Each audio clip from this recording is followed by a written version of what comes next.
यार आज की वीडियो ना एक फैशन वीडियो होने के साथ साथ एक लाइफ स्किल है जो कि आप सबको आनी चाहिए। और इस वीडियो की बदौलत आप थोड़े बहुत पैसे भी बचा सकते हो। अगर आपका बजट कम है तो आपको बहुत ज्यादा फ्रीक्वेंटली कपड़े नहीं खरीदने पड़ेंगे, क्योंकि ये वीडियो है क्लोथिंग केयर टिप्स के ऊपर, ट्रिक्स के ऊपर, ऐसी चीजें जो आपको फॉलो करनी चाहिए। अगर आपके कपड़े को वो फ्रेश लुक देना है, आप जब भी पहनो तो आप फ्रेश लगो, आपका कपड़ा हमेशा नया लगे। So welcome back to the fashion rhythms. This is Gantavya Wadhwani और आज की video clothing care tips tricks के ऊपर जो कि हर आदमी को पता होनी चाहिए। So without wasting any time, let's dive in. देखो, सबसे पहला पॉइंट है कि आपको अपने कपड़े में या कोई भी क्लोथिंग पीस है, आपकी shirt, T shirt, jeans, chinos, कोई भी पीस है आपका, तो उसमें आपको लेबल पढ़ना है। लेबल उसके अंदर होता है या बाहर उसके बॉक्स पे, या आप ऑनलाइन अगर शॉपिंग कर रहे हो तो उसके नीचे लिखा होता है। तो वो लेबल होता है ना, आपको वही बताता है काफी सारी चीजें। उसमें बहुत सारी इन्फॉर्मेशन होती है कि आपको उसको कैसे धोना है, कैसे उसको सुखाना है, कहाँ उसको सुखाना है, उसे ब्लीच करना है कि नहीं करना है। तो ये आप जब सारी चीजें फॉलो करोगे तो आपके कपड़े की जो आपकी ड्यूरेबिलिटी है वो बढ़ सकती है। अब नाउ दूसरा पॉइंट आता है कि उस लेबल से ही कि मशीन वॉश करना है कि हैंड वॉश करना है। मशीन वॉश में तो आप ऑब्वियसली मशीन वॉश उसे करोगे, मशीन में धोगे, लेकिन हैंड वॉश करते समय आपको ये चीज क्या ध्यान देनी है कि आपके कोई भी कपड़े को आप जब हैंड वॉश कर रहे हो तो आपको ब्रश का यूज नहीं करना है, क्योंकि वो बहुत ज्यादा हार्श होता है और वो आपके फैब्रिक को डैमेज कर सकता है। इसीलिए हैंड वॉश करते समय सिर्फ आपको हाथ से उसको रब करना है। और हैंड वॉशिंग सीख लो। अगर आपके पास कभी मशीन नहीं है मान लो, तो ये टेक्निक भी आप इस्तेमाल करके अपने कपड़ों का ख्याल रख सकते हैं। नाउ नेक्स्ट चीज है the correct method of drawing your clothes. देखो, जब आप कपड़े धो लेते हो उसके बाद आपको कहाँ उसको सुखाना है, बहुत से आपके कपड़ों में लिखा होगा, और जो हमेशा करना भी चाहिए आपको कि आपको धोने के बाद उसे शेड में सुखाना है, एकदम डायरेक्ट सनलाइट में नहीं सुखाना है। क्योंकि जब आप सनलाइट में सुखाते हो तो आपका जो कलर होता है वो थोड़ा सा फेड हो जाता है, थोड़ा सा पेल पड़ जाता है। इसलिए फिर वो फ्रेशनेस उसमें नहीं रहती, वो एक नयापन नहीं रहता जो कि आप जब कपड़े खरीद के लाते हो। क्योंकि सनलाइट जो होती है ना, वो कलर थोड़ा सा छीन लेती है, मतलब उसको ब्लीच कर देती है वो क्लोथिंग पीस को।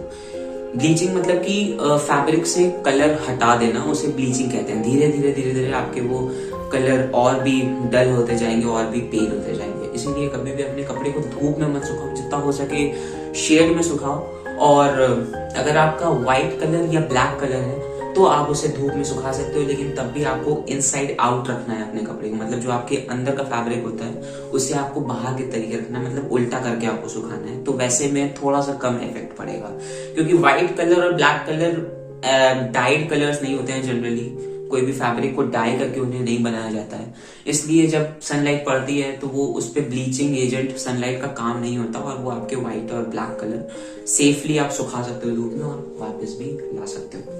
ना आप जब भी हैंड वॉश कर रहे हो ना, तो आपके जो कपड़ों में पानी आ जाता है, मतलब पानी से तो धोते ही हो, जब भी पानी कपड़ा जो सोख लेता है तो आपको उसको कपड़े को अभी ये मैं दिखा रहा हूँ सिर्फ कि इस तरह से निचोड़ के नहीं सुखाना है। आपको कपड़े को एक ऐसे नॉर्मल लेना है और ऐसे स्क्वीज इन करना है, क्योंकि अगर आप उसे ऐसे ट्विस्ट करोगे तो उसके जो फाइबर्स होते हैं, जैसे अगर कॉटन की है तो कॉटन फाइबर या कोई भी ऐसे मटेरियल है, उसके फाइबर्स ना डैमेज हो जाते हैं, फट जाते हैं, तो वो फिर ज्यादा फैलने लगती है और आप जब उसे पहनते हो तो वो ढीली ढीली चलने लगती है, वो अच्छी नहीं लगती। इसीलिए उसे ऐसे स्क्वीज कर लो और फिर उसे छोड़ दो, ताकि फैब्रिक अपना जो ओरिजिनल उसका क्या कहते हैं कि पैटर्न था वो उसे वापस से रिटेन कर सके। निचोड़ना मत, स्क्वीज करना, वो ज्यादा अच्छा आपके कपड़ों को ज्यादा लंबा चला। नाउ थर्ड पॉइंट है हमारा taking care for your white clothes.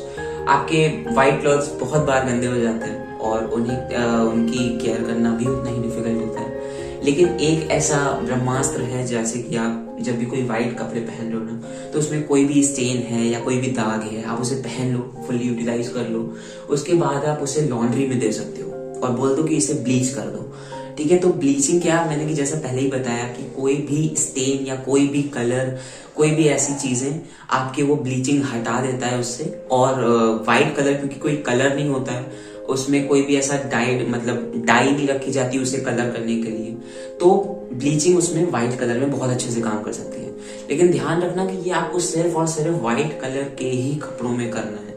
आप किसी भी और कलर के कपड़ों में ब्लीचिंग मत करना, नहीं तो फिर वो कलर हमेशा की तरह, जैसे कि मैंने सनलाइट के भी केस में बताया कि वो पेल पड़ जाता है, वो डल पड़ जाता है, तो फिर वो उसमें वो नयापन, वो फ्रेशनेस नहीं आती है। फोर्थ पॉइंट और इस वीडियो का इम्पोर्टेंट पॉइंट कि जो आपके महंगे कपड़े हैं, जो आपके फैंसी क्लोथ्स हैं, जैसे कि आपके ब्लेजर्स हो गए, आपके कोट्स हो गए, आपके कोई भी आपका महंगा बहुत ज्यादा कुर्ता हो गया या सिल्क के कपड़े हो गए जो कि बहुत ज्यादा महंगे साइड पे आते हैं, तो आपको उनकी केयर कैसे करनी है। देखो, सबसे पहले तो आप उन्हें ऐसे ओकेजन्स में पहनते हो कि जहां पे आपको उसको बहुत ज्यादा रैंडमली पहनना है, कि कभी आपने पहना, कभी आपने नहीं पहना। मतलब मैं एज्यूम करके चलता हूँ कि साल में आपने उसे 5 से 6 बार ही सिर्फ पहना है, ठीक है। तो इस वजह से आप उसे बार बार धोया मत करो, हर यूज के बाद उसे धोना नहीं चाहिए। नहीं तो बार बार, जितने भी बार आप धोते हो ना, तो वो कपड़े के कलर होता है, उसके जो पैटर्न होते हैं, उसके जो फैब्रिक होते हैं, वो उसे डैमेज करता है, ठीक है। तो बार बार आपको कपड़ों को नहीं धोना है। जबकि आपके फैंसी क्लोथ्स हैं जो कि और ज्यादा महंगे आते हैं, तो उन्हें बार बार मत धो। आप उन्हें एक बार पहन लो, 2 बार पहन लो, तो उसे रख लो। आप जब 5 से 6 बार उसे पहन चुके हो, तब भी आप घर पे मत दो, उसे लॉन्ड्री में दे दो और बोलो कि भैया केयर से धोना।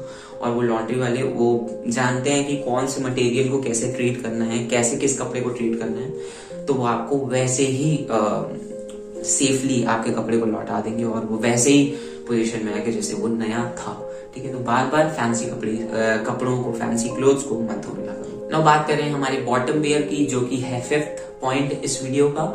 आपके जीन्स हो गए, आपके चीनोस हो गए, आपके ट्राउजर्स हो गए, तो जितनी भी ऐसी चीजें होती है ना, ट्राउजर्स उसमें से हटा दो, जीन्स और चीनोस हो गई, तो उन्हें आप बहुत ही फ्रीक्वेंटली मत धोना।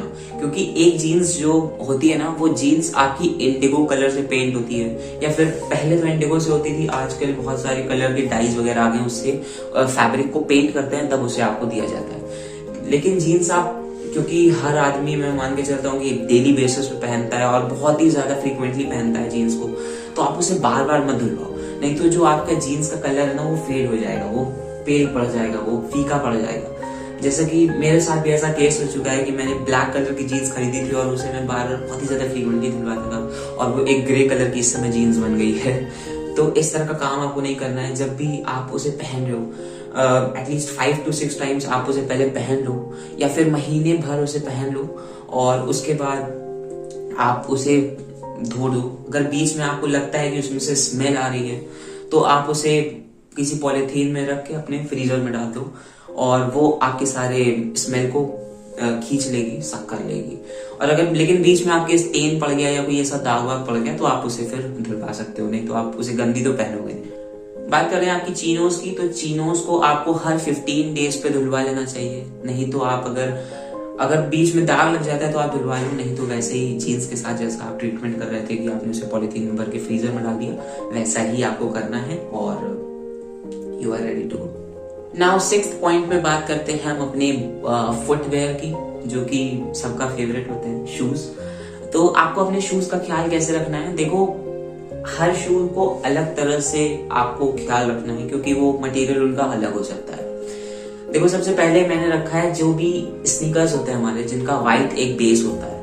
आप जब भी घर से बाहर निकलते हो ना उनसे पहन के, और आप जब वापस घर में आते हो, तो आपको सबसे पहला काम क्या करना है? अगर आपको जेन्युइनली उसकी केयर है, तो आपका जो व्हाइट बेस होता है उसे किसी कपड़े से आप पोंछ दो और फिर उसे रखो, ताकि उसमें जो भी डस्ट हो, धूल हो, जो भी गंदगी उसमें फंस गई हो, जब आप बाहर उसको पहन के घूम लो, तो वो आपकी निकल जाए उससे। क्योंकि वो बार बार जब एक्यूमुलेट होगी ना, तो वो गंदा हो ही जाएगा ऑटोमेटिकली। और अगर आपका कैनवस मटेरियल का स्नीकर है, तो आप उसे महीने से 2 महीने में धो लो, खुद ही घर में धो लो, जैसा कि हैंड वॉशिंग होती है, ब्रश के मदद से आप उसे धो सकते हो, और फिर उसे सूखने दो, शेड में सूखने दो, नहीं तो फिर कलर अगेन पेल पड़ जाएगा कैनवस का, ठीक है। और अगर आपका कोई लेदर है या फिर फॉल लेदर है, जैसे लेदर लुक अलाइक मटेरियल है अगर आपके जूते का, और उसमें बहुत ज्यादा क्रीसेस आ गए आपके बार बार पहनने पे, तो आपको अगेन उसमें एक चीज क्या ध्यान देनी है कि जब भी आप उसे पहन के आते हो, आपने कभी भी कोई भी ऐसा लेदर का या फॉल लेदर का या लेदर लुक अलाइक का आपने किसी जूता पहना है, तो उसमें आप